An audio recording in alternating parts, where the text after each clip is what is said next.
So ഇനി നമുക്ക് 222nd പേജിലെ 15th ക്വസ്റ്റ്യൻ നോക്കാം.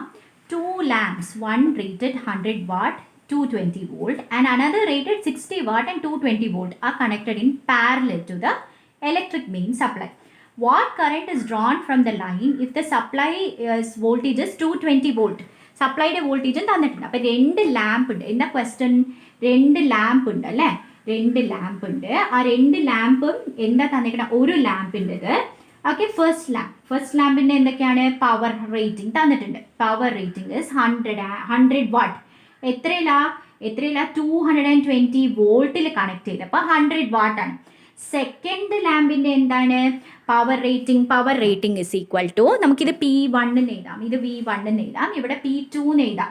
60 വാട്ടാണ്. എത്ര വോൾട്ടേജിൽ കണക്ട് ചെയ്തപ്പോഴാ? 220 വോൾട്ടേജിൽ കണക്ട് ചെയ്തപ്പോൾ. എന്നിട്ട് നമ്മൾ എന്താ ചെയ്തത്? പാരലലി ഇവരെ കണക്ട് ചെയ്തു അല്ലേ? പാരലലി നമ്മൾ ഇവരെ കണക്ട് ചെയ്തു. ഓക്കെ, പാരലലി ഇവരെ കണക്ട് ചെയ്തപ്പോൾ എത്ര കറണ്ട് ഡ്രോ ആവും എന്നുള്ളതാണ് നമ്മുടെ ക്വസ്റ്റ്യൻ. അപ്പോൾ ഇത് മൂന്നാമത്തെ കണ്ടീഷൻ. ഇപ്പോൾ ഇവിടുത്തെ വോൾട്ടേജ് എത്രയാ? 220 വോൾട്ട് തന്നെയാണ്. സോ ഇതിൻ്റെ പവർ റേറ്റിംഗ് തന്നിട്ട് ഇതിൻ്റെ പവർ റേറ്റിംഗ് കണ്ടു. നമുക്ക് കറണ്ട് കണ്ടുപിടിക്കണമെങ്കിൽ എന്താ വേണ്ടേ? റെസിസ്റ്റൻസ് വേണം.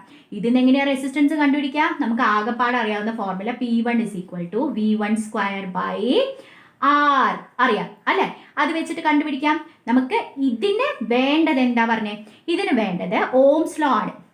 V = IR. നമുക്ക് കറണ്ട് കണ്ടുപിടിക്കണം. കറണ്ട് കണ്ടുപിടിക്കണമെങ്കിൽ I = V/R. ഈ റെസിസ്റ്റൻസ് നമ്മൾ അറിയണം. ഈ റെസിസ്റ്റൻസ് എന്ന് പറയുന്നത് ഇത് രണ്ടെണ്ണം പാരലലാണ്. സോ RP ആയിരിക്കും.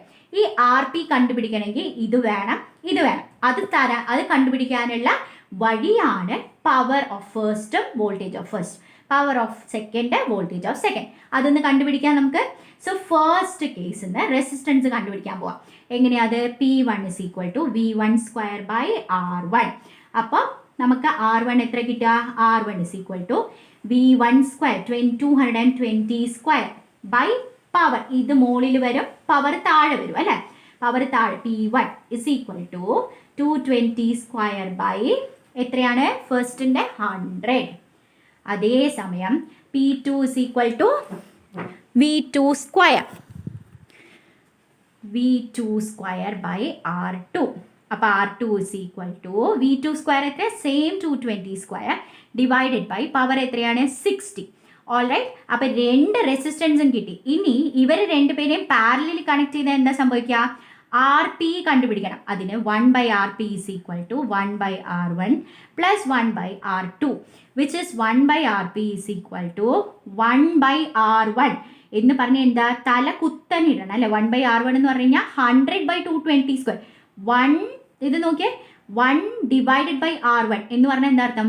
1 divided by R1, 1 divided by 220²/100 which is equal to 1 × 100/220². അതായത് 1 ഡിവൈഡഡ് ബൈ എന്ന് പറഞ്ഞു കഴിഞ്ഞാൽ ഇതിന് തല കുത്തനെ ഇട്ടാൽ മതി. 100/220² പ്ലസ് 1/R2 ഇതിന് തല കുത്തനെ ഇട്ടാൽ മതി. 60/220² which is equal to 160/220². കാരണം LCM സെയിം ആണ്. അപ്പോൾ RP എന്തായിരിക്കും? RP കണ്ടുപിടിക്കാൻ മറക്കരുത്. ഇവിടെ കെയർലെസ് മിസ്റ്റേക്ക് വരാൻ സാധ്യതയുള്ളത് V2² നിങ്ങൾ എടുക്കില്ല. RPക്ക് തല കുത്തനെ ഇടില്ല. 220²/160 എന്ന് നമുക്ക് RP കിട്ടും. പാരലൽ കിട്ടി. ഇനി കറണ്ട് കണ്ടുപിടിക്കാൻ എന്താ ചെയ്യേണ്ടത്? I = V എത്രയാ? 220 volt divided by RP which is equal to 220 divided by RP എത്രയാ? 220²/160. Okay, which is equal to എത്രയാണ്? 220 × 160/220². സ്ക്വയർ എന്ന് പറഞ്ഞാൽ 220 × 220 അല്ലേ? 220 × 220. അപ്പോൾ ഒരു 220 വെട്ടി which is equal to 160/220 16/22 എന്ന് നമുക്ക് എത്ര സിമ്പിളായിട്ട് ആൻസർ കിട്ടിയേ? which is equal to decimal കൂടി ചെയ്യുമ്പോൾ 0.73 amps എന്ന് നമുക്ക് കിട്ടും. എത്രയാ I കിട്ടുന്നത്? I = 0.73 amps എന്ന് കിട്ടും. അപ്പോൾ എന്താ നമുക്ക് കണ്ടുപിടിക്കേണ്ടത്? എല്ലാ ഇൻഫർമേഷനും പ്രോപ്പറായിട്ട് എഴുതി കഴിഞ്ഞാൽ you will get A clarity. എന്തൊക്കെ തന്നിട്ടുണ്ട്? 2 ബൾബിൻ്റെ കാര്യം തന്നിട്ടുണ്ട്. എന്നിട്ട് ഈ 2 ബൾബും പാരലലി വെച്ചാൽ എത്ര കറണ്ട് വരും? 2 ബൾബിനെയും പാരലലി വെച്ചിട്ട് ഒരു ഫിഗർ വരയ്ക്കുക. എന്നിട്ട് കറണ്ട് കണ്ടുപിടിക്കണമെങ്കിൽ ഇതിൻ്റെ റെസിസ്റ്റൻസ് വേണം, ഇതിൻ്റെ റെസിസ്റ്റൻസ് വേണം. ഫസ്റ്റ് റെസിസ്റ്റൻസ് എങ്ങനെ കണ്ടുപിടിക്കും? പവർ എന്നും വോൾട്ടേജ് എന്നും കണ്ടുപിടിക്കും. സെക്കൻഡ് റെസിസ്റ്റൻസ് പവർ എന്നും വോൾട്ടേജ് എന്നും കണ്ടുപിടിക്കും. 2 റെസിസ്റ്റൻസും കണ്ടുപിടിച്ചു. എന്നിട്ട് 2 എണ്ണത്തിനെയും പാരലലി കണക്ട് ചെയ്യുമ്പോൾ ഉള്ള എഫക്റ്റീവ് റെസിസ്റ്റൻസ് കണ്ടുപിടിച്ചു. അതിൽ നിന്ന് നമ്മൾ കറണ്ട് കണ്ടുപിടിച്ചു. എല്ലാത്തിൻ്റെ ഫോർമുലയും വി ഓൾറെഡി നോ. ഓൾറൈറ്റ്, ശരി. ഇനി അടുത്ത ക്വസ്റ്റ്യൻ നോക്കാം. 16th question. Which uses more energy?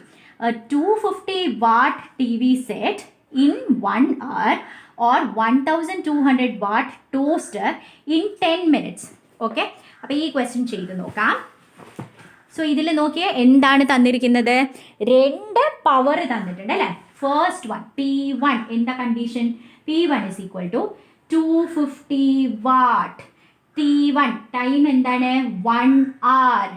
രണ്ടാമത്തെ കണ്ടീഷൻ എന്താ? P2 is equal to 1200 watt and time എത്രയാണ്? 10 minutes. ഇനി നോക്കിയേ, ഇതിൽ കൺവേർട്ട് ടു വാട്ട് കുഴപ്പമില്ല. ടൈം ഇത് അവറിലാണ്, ഇത് അതേ സമയം മിനിറ്റിലാണ്. അങ്ങനെ ഒന്നില്ലാന്നുണ്ടെങ്കിൽ ഇതിനെ പിടിച്ചിട്ട് നമ്മൾ മിനിറ്റിലാക്കണം, അല്ലെങ്കിൽ ഇതിനെ പിടിച്ചിട്ട് അവറിലാക്കണം.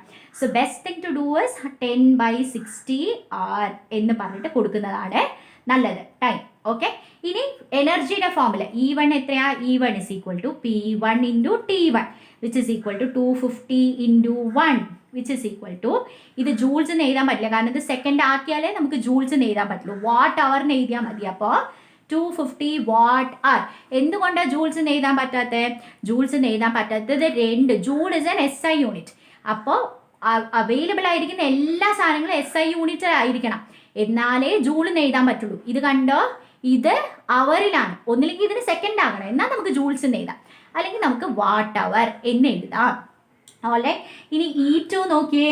E2 is equal to P2 into T2 അല്ലേ? ഇത് T2 ആണ്. which is equal to 1200 into time എത്രയാ? 1/6 വാട്ട് അവർ എന്ന് എഴുതാൻ പാടുള്ളൂ. എന്തുകൊണ്ടാണ് വാട്ട് അവർ എന്ന് എഴുതിയത്? നമ്മൾ ഇതിനെ പിടിച്ചിട്ട് അവർ ആക്കി. മിനിറ്റിലാണെങ്കിൽ നമുക്ക് കമ്പയർ ചെയ്യാൻ പറ്റില്ല. both of them have to be in the same unit. അതുകൊണ്ട് തന്നെ ഇത് കട്ട് ചെയ്ത് വരുമ്പോൾ ഇതിക്ക് എത്ര കിട്ടും? നമുക്ക് 200 watt hour എന്ന് നമുക്ക് കിട്ടും. സോ ഒബ്വിയസ്ലി ആരാണ് കൂടുതൽ എടുക്കുന്നത്? the first case which is the TV set is using more TV set ആണ് കൂടുതൽ എനർജി ഡ്രൈവ് ചെയ്യണത്, യൂസ് ചെയ്യുന്നത് എന്നുള്ളത് നമുക്ക് മനസ്സിലായി. Okay, because it is using 250 watt hour ആണ് എടുക്കുന്നത് എന്നുള്ളത് മനസ്സിലായി. ഇനി 17th question. 17th question എന്താ? an electric heater of resistance 8 ohm. An electric heater of resistance 8 ohm draws 15 ampere from the service mains for 2 hours. Okay, calculate the rate at which heat is developed in the heater. അപ്പോൾ എന്തൊക്കെ തന്നിട്ടുണ്ട് 17th ക്വസ്റ്റ്യനിൽ? Electric heater ആണെന്നുള്ള information is not required. Resistance is 8 ohm തന്നിട്ടുണ്ട്.